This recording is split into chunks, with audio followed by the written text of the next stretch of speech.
Bruce Vincent's a third-generation logger from Libby, Montana. Now, what does logging industry have to do with the cattle business? Well, both. Technically, they're both agriculture related. But at the same time, there's a lot of similarities. And they faced a lot of similarities to us, or they faced a lot of things in the past that we're facing now and will continue to face. They continue to face environmentalists and regulatory people want to stop them from cutting down trees and doing what they do best. And over time, his family faced those, and the logging industry faced those. And the way that they faced those changed over time. And they began to change some of the attitudes and the philosophy and began to, believe it or not, start working with them some. But at the same time, I think we have to start thinking about the way that they think. Our next speaker in line, again, is Mr. Bruce Vincent. I gave him kind of a title of ranching with a vision and looking towards the future and looking at some of the challenges we have and what we can do as the beef industry to face some of the challenges, and a lot of it comes from the criticism that we get. Mr. Close mentioned some of the targets that we see in the future on some of our just general practices that we do. And a lot of the criticism comes because our consumers don't really know what we do. And that's the big challenge that we have, is to continue to tell them what we do. And so with that, I want you to give a warm welcome to Mr. Bruce Vincent. Thank you, sir. Thanks, Jason. I'm going to get my rigging straightened around up here, and while I do that, I'll fill you in a little bit more on my background so you have a bit better idea why they've asked a logger to come talk to you. That'll also let me get what I had for lunch back where it belongs. I don't know how many of you like to stand up in front of people and talk, but it makes me sick. And all those tricks they teach you about how to do this and not be sweating like I am right now and have what I ate for lunch right up against the back of my throat, I've tried all of them and there's not a one that works. Right now I'm imagining all of you naked. And I don't know what that's doing to your stomach, but it ain't settling mine, I can tell you that much. So what I have found is if I do a little biography, then bile goes back where it belongs. How many of you have ever been to Libby, Montana? Really? On purpose? Wow, 3 of you. Tourism's our future. Woo! Little timber and mining town up in the extreme northwestern corner of the state of Montana, up between Glacier Park and Idaho against the Canadian border. We're the logging side of the family. As the family moved west in the 1800s, some of them landed in ranching in eastern Oregon. We've got deep ranching roots. Some of them figured out that the cows didn't eat trees, so they had to whack them down. That's how logging has something to do with cattle. And that part of the family ended up being mine. Moved to Libby, 2,800 folks, surrounded by 2.5 million acres of your forest, Kootenai National Forest. My family was practicing generation after generation of what we thought was stewardship, which you guys practice. We were using the best conservation tools we knew, like you guys are doing. We knew we had some warts in our past, like the timber barons. They were real. They started our town. They whacked the trees down in Maine. They whacked the trees down in Michigan. They whacked the trees down in Minnesota. They looked across the prairie, and they landed where I live. But they started conservation practices in the 1920s and 30s because they looked for the next patch of trees, and it was the Pacific Ocean.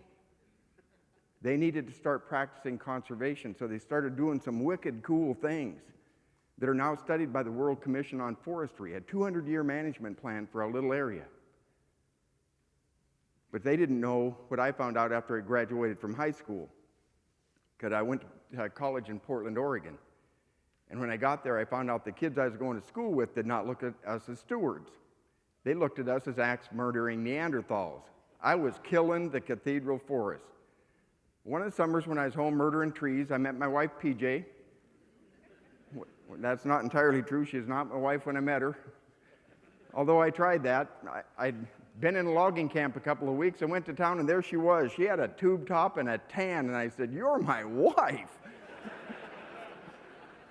She wasn't. She's a pretty strong-willed woman, and I'm still scarred from that stupid remark.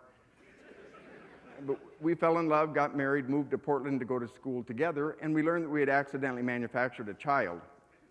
And we learned that it took a lot more logging when there were two going on three of us. So we moved from Portland to Spokane. I enrolled at Gonzaga University. I enrolled there because it was 3.5 hours from home. I could go to school Monday through Thursday, and Friday, Saturday, Sunday, go home and log. On one of those weekends home, we accidentally manufactured another child. And PJ said, "Something has got to stop." So I quit school. Because we got our priorities straight. We didn't quit either one very good. It took 10 years and 4 kids, but we made it through Gonzaga. We got a Bachelor of Science in Civil Engineering, a Master's in Business Administration. We got a job at the construction company in that city of about 250,000, and we were on our career ladder to yuppiedom. And one night we were watching the kids play in the yard, and we noticed 2 really important things. They're playing inside a chain-link fence inside a city. And to this day, we're perpetually pleased that there are hundreds of millions of Americans who make the urban choice, but we stayed up and talked about what we want. For us, what's our quality of life decision? And we decided we wanted to raise our family in the luxury of the rural environment I had grown up in. So in February 1984, we packed our crap in U-Haul and we went back to Montana. We were the only loaded U-Haul going into Montana in February. We went back and joined the family logging company. Family logging company is another reason it makes sense to have a logger in front of you. 97% of my industry is not Weyerhaeuser in Boise Cascade. It's ma and pa outfits like ours. Vincent Logging, our iteration of it, was started in the mid-'60s by mom and dad. And in the early days of the company, us boys and mom would strap coveralls on the weekends and hand dad wrenches. The goal was to have the machinery ready to operate when dad hit the brush with the crew Monday morning and mom hit the office attached to the house. They ultimately grew our little company to include 65 other families. That's a big outfit in a town of 2,800.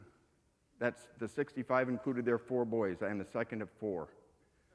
We lost mom a while ago, and since then it's been my wife at my side as we try to figure out what we're going to hand to the next generation.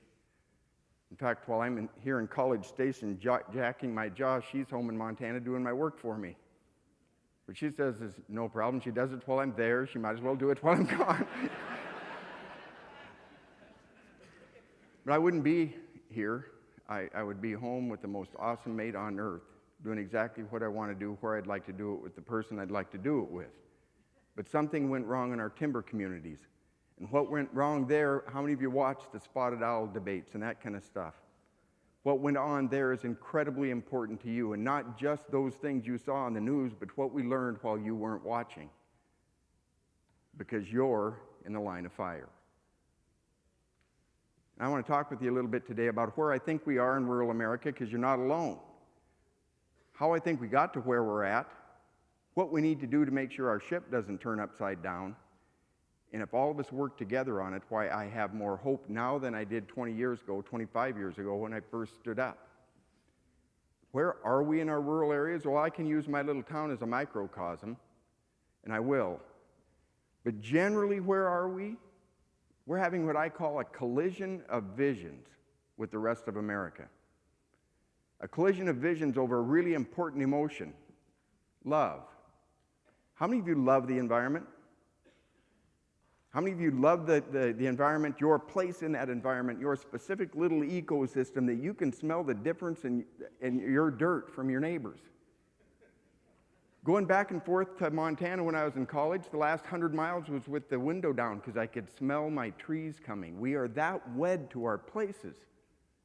We love the environment, clean air, clean water, abundant wildlife. Those are the things we live for. It's in our blood. It's part of why I moved back to Montana. I also moved back for a cultural environment that I love.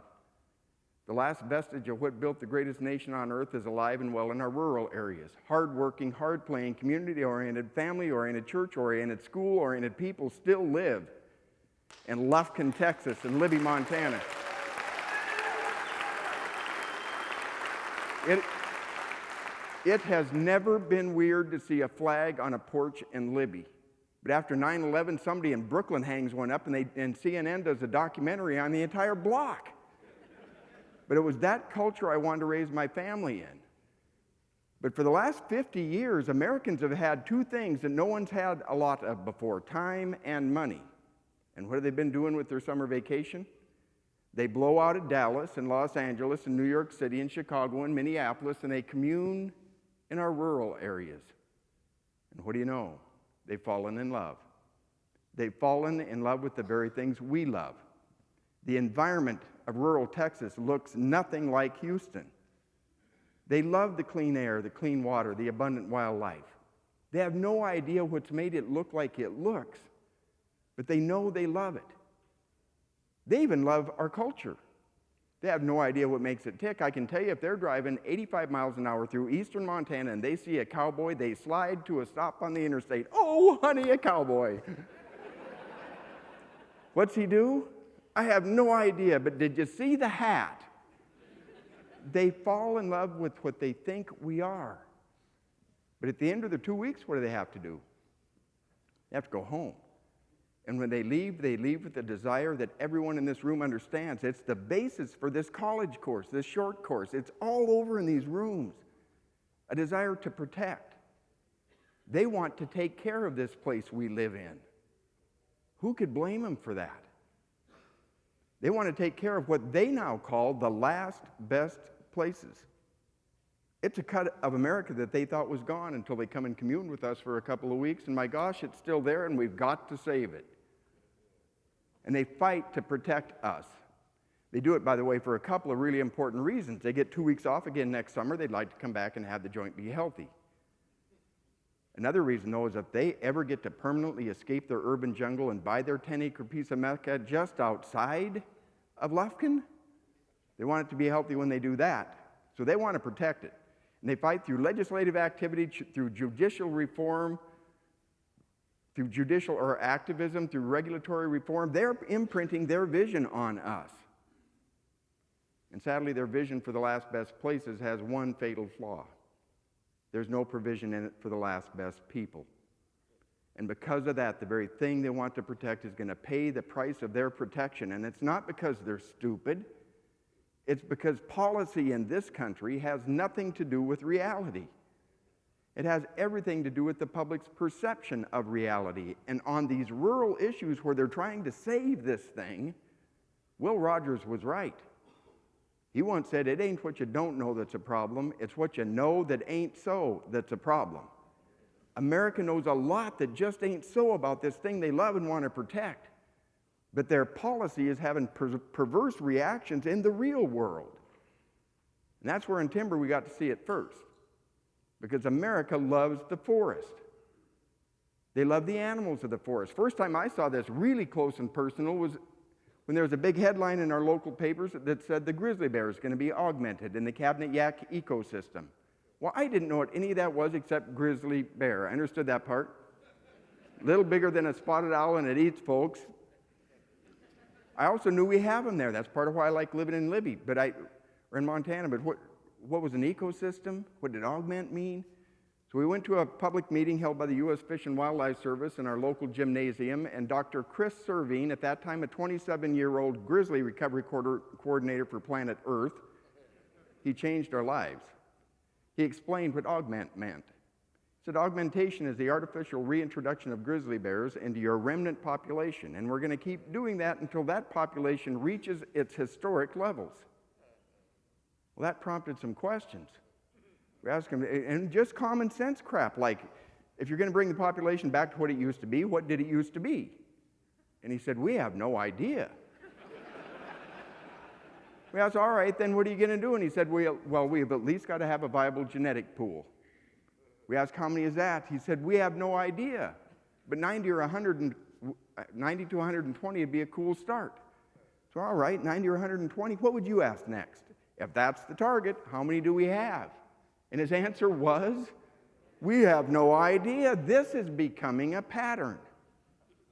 But he said, we're going to start with the 90 or 120. We're we're going to start dumping grizzly bear augmentation. They are going to dump grizzly bears into our population. And then when we found out the way they were going to do it, they're going to do grizzly embryo implants. Take them inside, or stuff them inside a black bear mom, wait until spring and see who comes out. Made us question again. You know how black bears and grizzly bears get along? They hate each other's guts. We could not imagine the trip out of that uterus.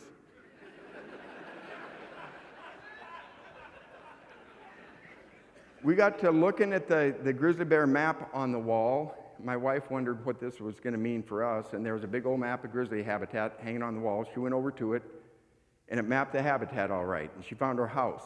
We're 12 miles south of town at the mouth of Libby Creek, biggest drainage out of the snow-capped Cabinet Wilderness area. Awesome place. But on this map, there's a gray hat zone around the mountains, and our house was in it.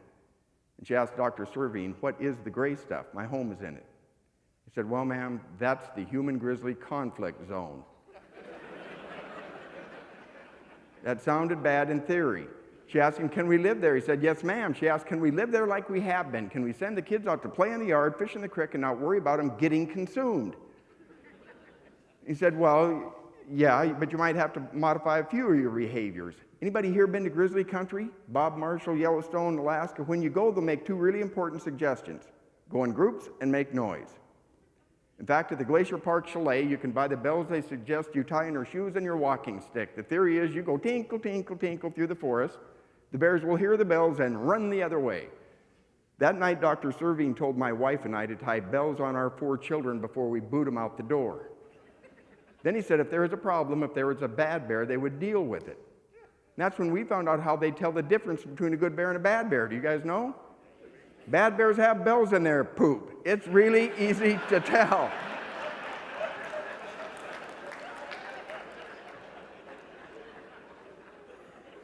And back to the map, according to the Interior Department, not according to us, according to them, we have the highest potential for grizzly-human conflict of any ecosystem on Earth, and it is that map. Because our map is 2.5 million acres of forest, and grizzly bears don't eat trees. They eat berries and roots and shrubs and things that grow up when the tree crop has been removed. And when you map it, it looks like you stood 30 feet back and threw an octopus at the wall. They're little arms of habitat running around. Some of the arms are 2 miles wide. It's in between the arms that we live. Grizzly bears have a 50 square mile eating radius. So we know we're going to have a wreck. So we raised a ruckus. We raised a ruckus designed to get Washington, D.C.'s attention. We wanted to scare them a bit. We got all the towns in Lincoln County to stand up together. Big towns like Trout Creek and Knoxon and Fortine. We scared Washington, D.C. to death, man. They wanted to know what all 6 of us were doing up there in Montana. But what we asked for was not doing away with the plan. It was a common cry for common sense. Include us in the plan. How can we figure this out together? And while we were raising the ruckus, they sent the assistant director of the Fish and Wildlife Service to Libby, and he gave me a message all of us need to understand. His name was Dr. Leon Spinks, very intelligent guy, very caring guy, very compassionate guy, and he and I were having coffee at Henry's Cafe, and I asked him why. Why this heavy-handed, top-down command and control from 3,000 miles away? Why can't we sit at a table and figure it out? He said, why, we have a federal law that demands that we do this. You have a historic population of an endangered species. We must, therefore, recover it back to what it used to be. So I asked him what everybody in Libby wanted to know at that moment. I asked him if he'd ever seen the California state flag. Have you guys seen that? What's that puppy right smack in the middle of their flag? The California golden bear is a silver-tipped grizzly. So I asked him, when you're done in Libby, are you doing Sacramento next? And he laughed and I laughed. It was, after all, a joke. But he leaned forward then, he looked me in the eye and he said, can you imagine the public outcry? I could. And that flip little ha, ha, ha, we need to understand. Because what he was stating was his perception of a political reality. It was laughable to think they would try in Sacramento, an urban setting, what they were going to do in a rural setting. It was politically impossible to accomplish in an urban setting, but we were seen as politically impotent, so they were going to steamroll us. Can you imagine the outcry if it was in a city? So message number one was perceived political impotence of rural America. And the movement is in this room. The movement is the 1,200 people that are going out here and looking at these exhibits and trying to figure out how to do a better job tomorrow. That's the environmental movement. How many of you have a Ford EcoBoost engine? That's the environmental movement. How many of you have a Cat engine? Did you know they joined with Shell and they now make an engine? You park the sucker in the Los Angeles air basin and the air going in is dirtier than the air coming out. That's the environmental movement. It's you doing a better job with animal welfare every single day. That's the movement. But the leadership that we empowered back then, some of them figured out they could make a lot of money just selling one product. And the product isn't stewardship, the product is fear. They started using that information source, the television. Simple people get their information like this. They started telling people there are two choices when it comes to managing the environment. Preserve it by locking humans out or destroy it by letting humans touch it. We all get the treatment. And when CNN wants to do a story on timber, I know it would come in 2 20-second sound bites with visuals. What's the visual backdrop they use for talking about forestry? It's a clear cut. You can see the sucker from the moon. The last tree falling into a sea of stumps. Crash! And if they want to find somebody to talk to, who do they get? They get Axeman, knuckle-dragging Neanderthal with snooze dribbling down his chin from somewhere in Oregon. He says, God, I like to make stumps, and he's wearing an Eat a Owl t-shirt.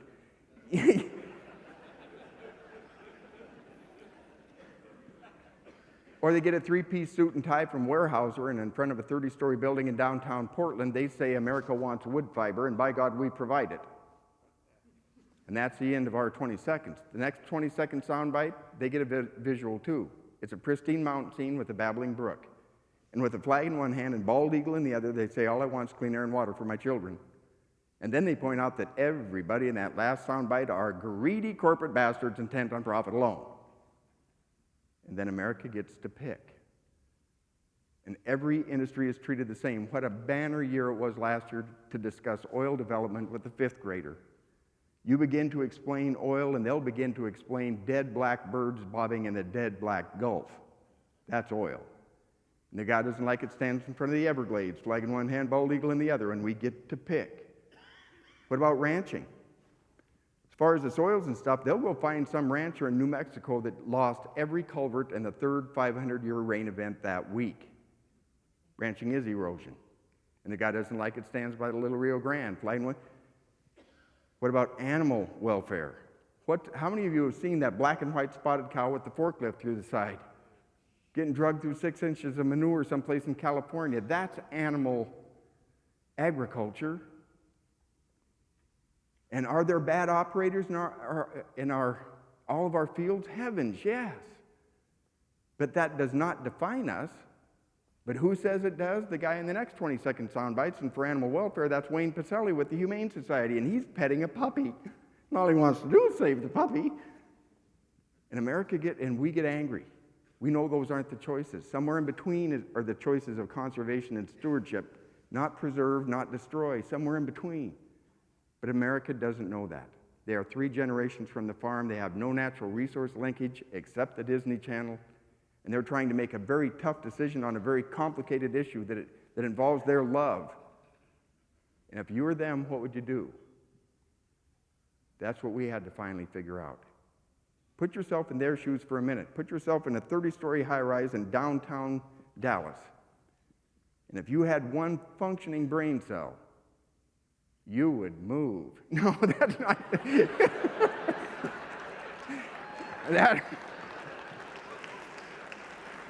I didn't mean that. Thank heavens they make that choice, but if they're smart people and they think those are the things they have to pick from, what are they going to pick? What would you pick? Would you pick the forklift through the cow? No. I know they won't pick the clear cut they can see from the moon, and that illuminates our problem. Our problem isn't the Sierra Club or Humane Society and those guys. They're pursuing their democratically protected thing of chasing the dollar. I don't think they ought to be tax-free, but they have a right to pursue the buck. Good for them, it's America. Our problem is they can sell that crap. Our problem is society doesn't know about the choices in between that they have not talked to them about. And if we want to save rural America, we will address that enemy. The enemy is ignorance. The public's ignorance of who we are and what we do in their environment, and our ignorance of the process of leading this thing and not just fighting it. Because we participated in their business plan for a decade and a half. We fought back. It ticked us off. You saw the convoys, and there were 15,000 people in downtown Seattle and Portland, 6,000 people in Phoenix, picketing down the street, 80 miles of logging trucks bottling up I-5. I was the guy in the lead truck. I was the guy with the bullhorn. It took us a while to figure out that we were the third ring of a three-ring circus, and somebody else was taking the gate receipts. We were the tit for the conflict industry's tat. We drove the story to the front page, where the Audubon Society could ask, do you want the marching Neanderthals to whack all the trees down, or would you like to send us 20 bucks and we'll save them? We were part of their money-making regime because we didn't know how to lead. We were just fighting. When we finally fixed that, backed away from it and started doing some things like listening, what does the public want to know? How can we get the answers to them?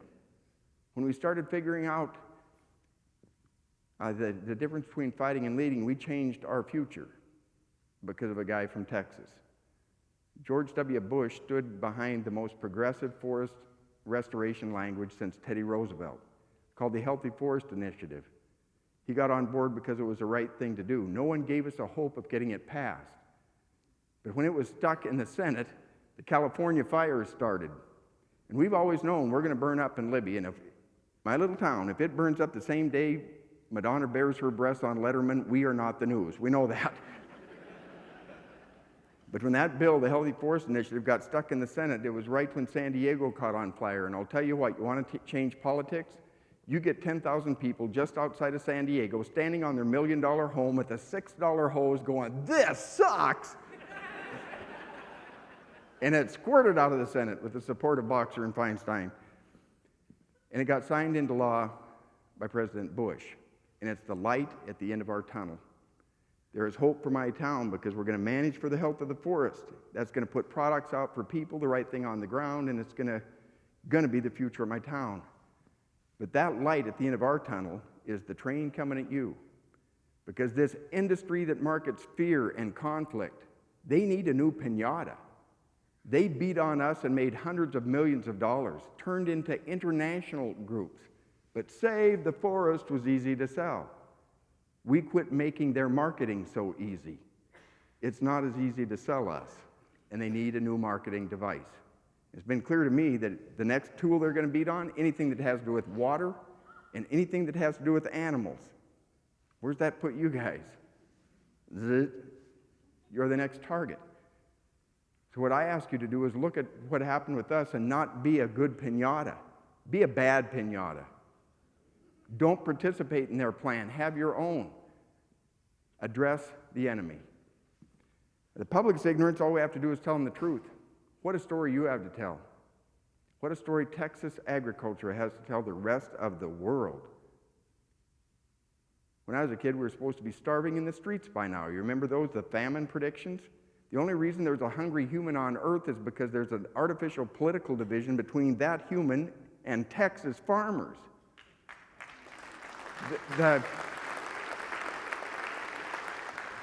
The most unknown and possibly biggest single reforestation story on the planet is East Texas.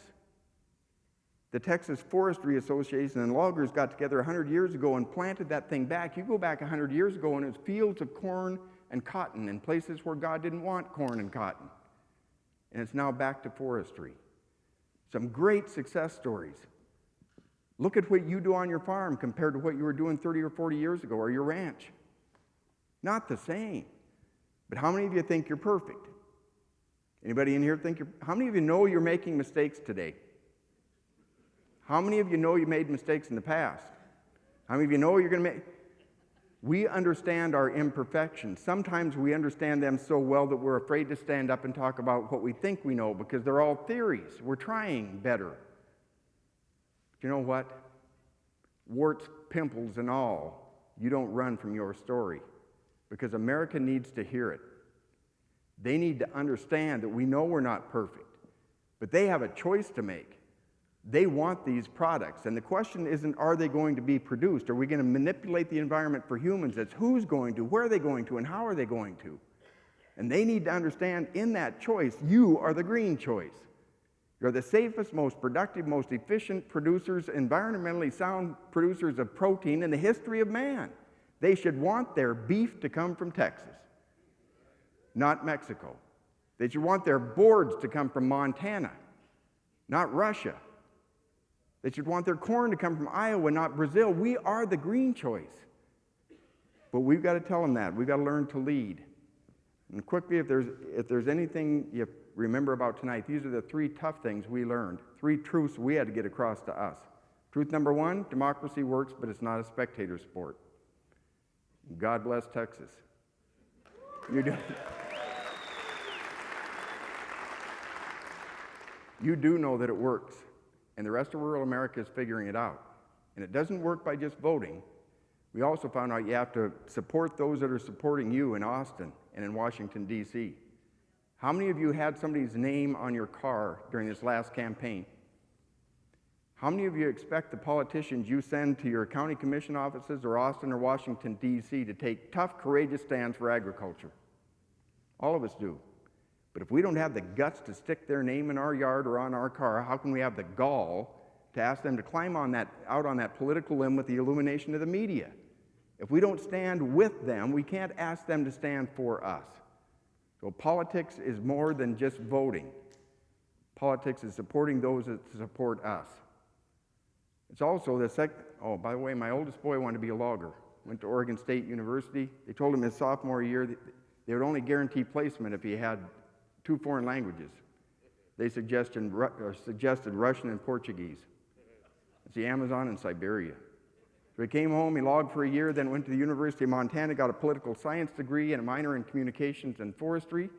He was elected this last cycle our senator with 97% of the vote. The kid's the chair of the Natural Resource Committee in Montana, and he's kicking butt.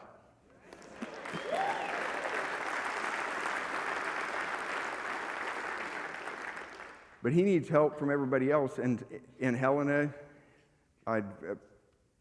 with the second truth. Democracy works, but it's not a spectator sport. Truth number 2 is when people lead, leaders follow. Austin is full of people that don't have your background. The people in Austin or your county commission office that have your background is getting smaller and smaller all the time. So we've got to talk to our leaders. They're trying to figure out with the rest of society these complex issues. How can you have clean water and animal livestock, animal agriculture? How can you, if they think that they have to pick, what are they going to pick? So we've got to be talking to them and telling them the answers to the problems they perceive. I ask you to figure out a 200-year vision for Texas. Somebody is. Your future is going to be the product of someone's vision. If not yours, then whose? Somebody's going to paint you out if they think they need to. So consider a vision for the future of this area and then talk to your leaders about it and put it in English. They don't want white papers. They want to be able to tell the Chamber of Commerce why they stood with animal agriculture. Help them figure that out. Third truth is the world is run by those who show up. This is awesome. Thank you very much for showing up at the short course. That shows the enthusiasm and the desire in your industry. We've got to show up in other places, like the editorial board. How many of you have read a letter to the editor in the last year that I almost said pissed, that ticked you off? Kicking the dog won't help. Somebody, don't let a piano tuner from Plano be the expert on animal agriculture. You are. And if they repeat their lies often enough, it becomes the truth in the mind of the public. So correct those things. You all belong to associations, organizations, co-ops that can help you with that. But you've got to do the work. You're the one that's got to show up. Your association cannot do this for you. Show up in your classrooms. Somebody's teaching your kids. If not you, then who? And I know it's a long list of things that have to be done. What can you specifically do? You can do what we didn't do, and that's have activism as a line item in your business plan. Right in front of equipment maintenance, so that you'll have equipment to maintain someday. And I know activism doesn't sound like fun. When I told Dad we had to become activists, the look on his face was the one I got back from you. He was welding on a dozer in the shop. It was the middle of spring, and the front page was Jasper shutting down a third of our forest. I went out and said, "Hey, Father Old Person." He stood up, flipped the welding helmet up. I can still see the smoking rod. He said, "Dad, if we're going to survive, we're going to have to become activists." And he gave me your look. He was thinking, grow hair to my butt and smoke pot? Maybe we should just have the auction, you know? Activism, it's not throwing USA Today boxes through Starbucks windows. It's going into your county commission and asking them if they've got any questions. It's keeping a Facebook site on who you are and what you're doing. It's going into your kid's classroom. It's spending a little bit of time thanking your legislator, not just bitching at them. An hour a week, not out of your social time. Farmers and ranchers are the busiest people on earth. Don't take it out of your church, school, family time. It's business. Doing business requires time and resources to advocacy. And if we all do that, it gives me hope for the next generation. America is ready. They're tired of the doom and gloom, bongo drum beating, incense burning, planet is dying crap that they have been getting for decades. They're tired of hearing what's wrong and want to hear what's right. And that's the door for you guys to run through. And I know it's open because of my speaking. Used to be it was all the choir, us guys. The last 5 years, it's been the National Association of Bankers, the National Association of Counties, universities all over the place. And they're desperate for information from real people about what might really be going on. America's at a turning point, and they're not sure where this stuff's coming from. They want to talk to somebody. Especially the next generation. I got asked to be the Earth Day speaker at the University of Illinois, and that gave me a lot of hope. I thought, oh man, a logger, you're looking for somebody to kill, aren't you? So I went, and sure enough, 3,000 kids in the auditorium, picketers in the back of the room calling me some pretty fun stuff. But I talked with them about the same thing we're talking about. The old environmental movement was timely and necessary, but failed to mature beyond a 3-word vision to stop doing that. And I told them, when you're sharing the earth with 9 to 11 billion other souls, stop doing that. It's not going to cut it. We need a new environmental vision based on hope instead of fear, science instead of emotion, education instead of litigation, resolution instead of conflict, and employing rather than destroying human resources. And that new movement's going to be led by rural Americans because we live too close to the ground to pretend. And I sat down, and it still gives me goosebumps because the kids stood up, they clapped, they stomped, they whistled, they escorted the picketers out of the back of the room. And I asked the president what happened. But I told him, I thought you wanted me here to boo off stage. You had to have somebody, it was going to be me. His direct quote was, "We're tired of hearing that the planet your generation is handing us is a piece of crap. You gave us hope." The next stop was Dartmouth. It was an Earth Day swing. Same reaction from the kids. The next stop was Brown, not a bastion of conservative thought. Same reaction from the kids. Now I do speaking at university campuses all over the country. Kids are starving to hear a message of hope about the environment and about their nation. So how did we, where are we? We're having a collision. We got here because we let the truth be outrun by lies so long people don't recognize the truth. We get out of this by putting activism, advocacy, leadership in our business plan. And I'm going to close with a cultural plea. The why do we do this always comes up. And, last night I was at Montana State. I'm working on about an hour's worth of sleep and get to go home tomorrow to a summer camp that we're doing. My butt's tired, is what I'm getting at. And sometimes when I'm driving, like at 3:30 this morning when I leave, I'll ask myself, why? And what I go back to is, this is not an industry issue that keeps me going. Industry is going to be fine. Industry might not be in this nation, but it's going to be fine. It's going to take industry to supply the coming hordes of people, and they're going to show up. If we don't get smacked by an asteroid, they're coming. But industry will survive. The question is, will it survive here in America? And that means that what's really at stake is our culture. And when I get really, really tired, I have to go back to that original flame, because what keeps the fire in my belly going keeps me, is what happened in our living room in Libby in the 60s. Do you take the Iowa Basics test in Texas anymore? Test tell how dumb or smart your kids are? We had to take that, and when the principal and teacher got the results, they called Dad in. I was in the 3rd grade. And when they left, Dad thought I was going to be going to bed because the principal called Dad. Life as I know it's about to come to a screaming halt. They talked that night when they got home, and Dad didn't know that I was awake, but I overheard every word. And what they talked about that night changed everything for me. The conversation was going on in the timber town, but I know it was going on in rural communities everywhere, rural living rooms. My dad that night talked about how to keep me from being a logger, because he had been told that night that if I ended up being a logger, it was his fault. And he got the message, along with tens of millions of other rural people. And for the first time in that proud man's life, instead of looking down at his hands and seeing calluses on his palms and dirt under his fingernails, not being a source of pride because it built our family company, it built our city, it built our state, it built our stinking nation. For the first time in his life, it wasn't pride he felt, it was shame and guilt. He got the message. I had scored high on the Iowa Basics test, and I was going to be too smart to be a dumb old logger like him. And he wrapped that misplaced mantle of guilt around his neck and wore it for decades. The mantle needs to be removed. I pray it was for him. We buried him 2 years ago. And I pray that wasn't in the coffin with him, because I got to work with him for almost 50 years. And I'll tell you, when we were standing out in the woods, looking at a hillside of trees, trying to figure out how to apply modern forest management to the hillside, I had 2 degrees hanging on the wall. Dad didn't have a 1, and there was a stupid person standing there, and it was not my father. He had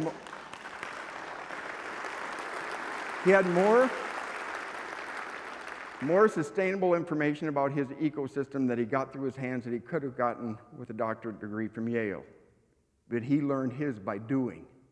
And society, for some stupid reason, has decided to discount that knowledge base. They continued the discount at their own peril. I have very bright kids. I'm a huge believer in higher education. They've all finished their college. One in political science, one in communications, one in environmental studies, and one's a teacher. But if we can figure this out and get the flag back up at Vincent Logging, and they decide to make that choice, they're going to do it without a social class head trip. No more apologizing for our heritage. I'm proud of our heritage, and I would love to hand it on. And America needs to be proud of our past and looking for us to hand it on.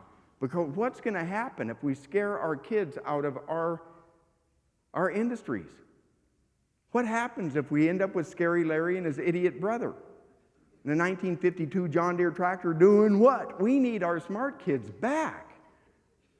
The leading export of rural America has got to stop being our young, well-educated, well-rounded children. We need them back, and so does the planet. Because when there are 11 billion people on Earth, it's going to take really smart kids doing really creative things to feed, clothe, and shelter humankind and save the planet. And for me, that's what the issue is about. Our culture is at stake, and that's endangering our nation's environment. And it should have never been at stake. The old man, well, I'm going to leave with what Mom left me with. I hope you learn in this short course. I hope you pick some things up that you can take home with you. But remember, the things you do take home with you, they don't do anybody a piece of good if they're sitting in your jockey box or stacked on your desk. Take them out and use them. Figure out what you're going to do with something. Move the ball just a little bit forward. You don't have to try to do everything. You don't have to try to eat the elephant. I have a tendency to try to eat entire elephants all at once when I see that it's an elephant that needs to be gone. So when Mom left, she left me with this, and I leave you with this. It is from numberless diverse acts of courage and belief that human history is shaped. Each time a man stands up for an ideal or acts to improve the lot of others or strikes out against injustice, he sends forth a tiny ripple of hope, and crossing each other from a million different centers of energy and daring, those ripples build a current that can sweep down the mightiest walls of oppression and resistance. That's Bobby Kennedy, South Africa, 1966. It's also Beef Short Course, Texas A&M College Station, 2013. It's Rural America, 2013. We don't have to try to be a wave. We just have to stand together and be ripples, and we will make a wave. This logger from Montana couldn't be prouder to stand with you. Thanks.